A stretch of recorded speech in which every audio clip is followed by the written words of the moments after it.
Hey, I'd like to welcome you to another episode of Mission Matters. My name is Adam Torres, and if you'd like to apply to be a guest in the show, just head on over to missionmatters.com and click on Be Our Guest to apply.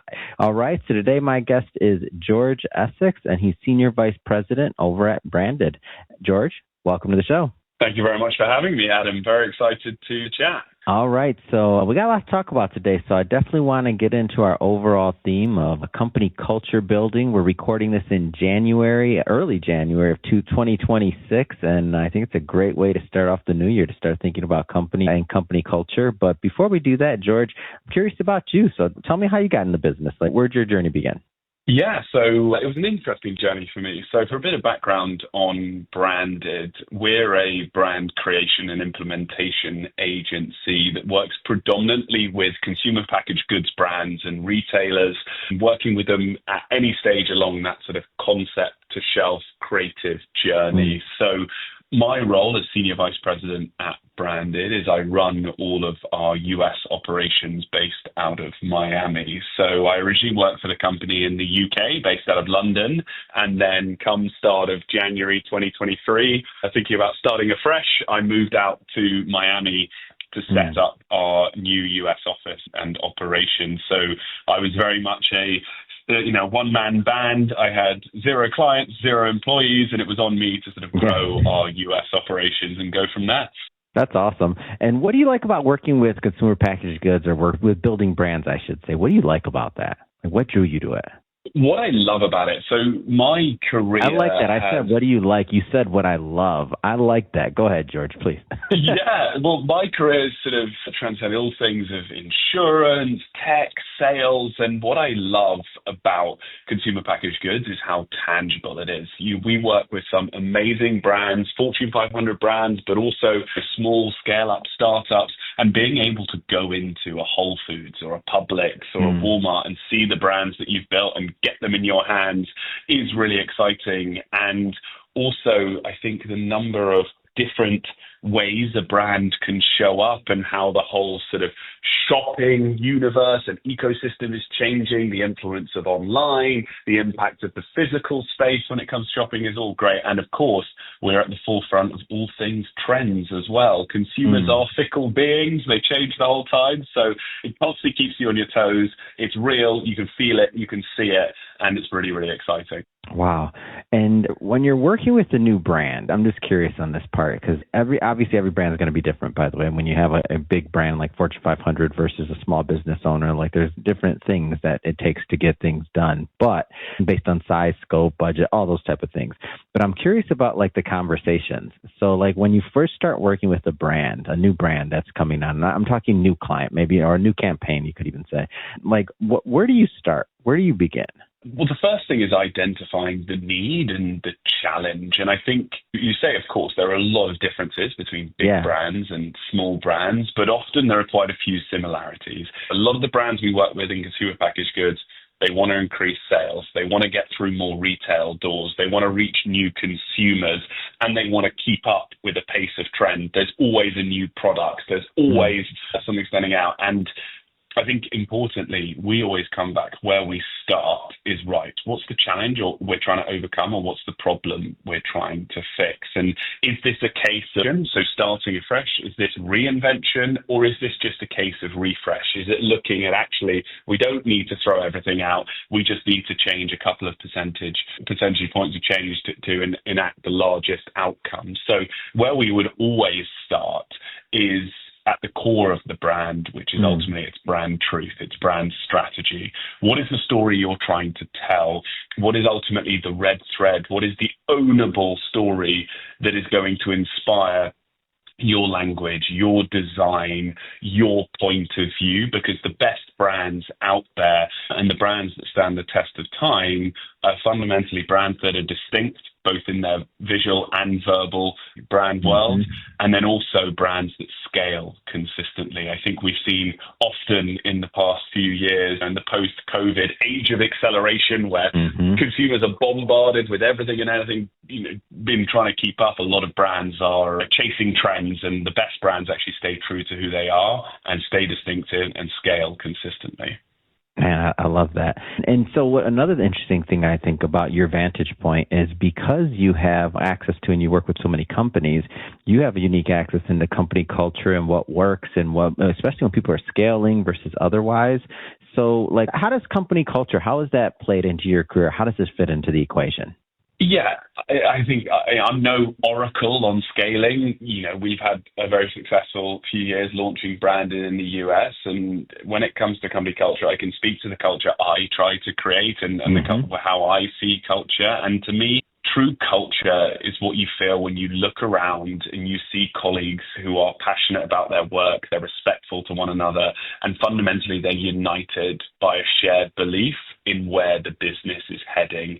For me, culture shows up under pressure. It doesn't show up in mission statements. And that's all being built around the values upon which you build your business. And as you scale, preserving culture means hiring with values front of mind. And really importantly to me, every individual that joins a company, no matter what stage, is a cultural architect. They're a cultural representative. And I think having that collective responsibility and focusing on key values, in my opinion, such as integrity, accountability, but also understanding that every individual is different. So from a culture perspective and as a leader, you need to adapt to different personalities and different stages of growth. And ultimately, you want to create a culture where your employees feel trusted, they feel empowered, and in time, that trust is what unlocks performance and success. Where do you think sometimes people go wrong? Like, where do you think people sometimes get it off, or they go astray, so to speak? Yeah, it's. I think trying to scale too quickly, I think, is something where if you overextend financially or you try to chase too many opportunities, I think that stretches your culture and fundamentally exposes misalignment very fast, a lack of accountability, a lack of communication. And as I said, the culture lives in these sort of micro behaviors, not big moments. And it's it's the small things that compound over time. And I think where people go wrong is they react to competitors instead of leading with their vision. They're constantly chasing the next big thing rather than focusing what's going on behind their closed doors. And for me, in my position, when I was launching branding in the US with no existing network, with no clients and no employees, I was asking people to take a leap of faith on me. And I think people want to buy into a culture and they want to work with an external agency that they feel that they can trust. And also in a case of mine where we weren't going to be throwing out ludicrous salaries or we weren't going to be spending all the VC money in the world, culture, we were unlikely to win on sort of benefits compared to competitors. But if you can create an environment where people feel supported to grow and you invest time in the team, that is ultimately intertwined with the journey objectives of the business. And that is what's going to create success. Yeah, I like that. And I feel like that'll also keep you going towards your North Star or wherever your definition of success is, right? Like, so you don't go astray, because I feel like that's the hardest part. Like sometimes your vision or things change, and then you wake up one day and you're like, what happened? I don't think obviously nobody, to be fair on the other side, like nobody goes into it thinking, now whenever I have this discussion on company culture, I'm like, nobody goes into it thinking like, let me do some things that's going to create a bad company culture. Like inherently, I think people kind of want to succeed, right? Yeah, and I think culture isn't dictated from the top. You set the foundations, but everyone in how they show up every day shapes the culture. And I think that's really important. And you look, and from my personal experience, like how you live that is through open forums, through retrospectives, creating a space for people to speak up and constantly reinforcing how diversity and different perspectives strengthen that collective, and any individual, whether they've been here a week or a decade, they can contribute to the bigger picture. And I think often where culture comes a bit misaligned is people lose sight and there's a lack of communication as a business. And I think people see these values on a wall or see them in an employee handbook and they don't actually feel that it's lived day to day. Yeah. Well said. So, George, we're in 2026, just starting in January, so it's still kind of the Happy New Year time. We're recording this on the 8th. What's on your mind as we go into 2026 for the rest of the year? Yeah, it's funny. You see a lot if you go on LinkedIn about resolutions and changing. I think a big couple of themes for me this is discipline in the details. I mean, from starting the business at the start of January, we're coming up to our third year anniversary, and we've had amazing success. We've got incredible clients, and as you scale, it's very excited to get interested in the big new shiny things. And for me, it's discipline in the details, remembering that ultimately the small things matter, and over time, small things compound into those big things. So continue to celebrate the small victories. I think that is really, really important. And also remembering as you do scale that, what's on my mind is never forgetting that our future ability to sell is based on our current ability to deliver. So I'm thinking about some of these amazing clients. How can we do bigger things? How can they be our biggest future sales channel? How can they be our biggest advocates for growth? And so I'm really excited about that. We've had some new starters. The team's grown, which is good.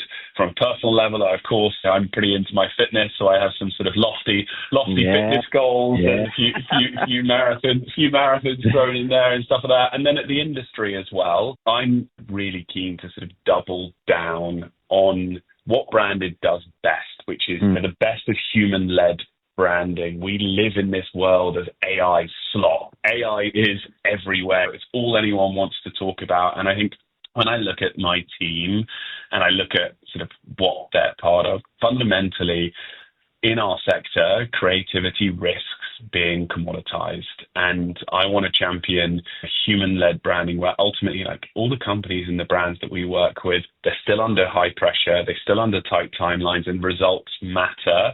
And let's double down on distinctiveness. Let's champion the best of original, creative, and fresh ideas. And that's really, really important for me. There's a lot of noise about change in the industry, and there's a lot of disruption. And fundamentally, I want our clients to think of us as a business as reliable, responsive, and all in on their success. Yeah.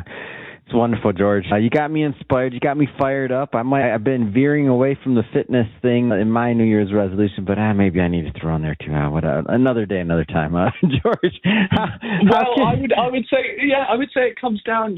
Don't each to their own. There's never a good time to start. It doesn't have to be a January. It doesn't have to be for some other time in the year. But it's I do it as I get older. It hurts, man. I just don't like doing it.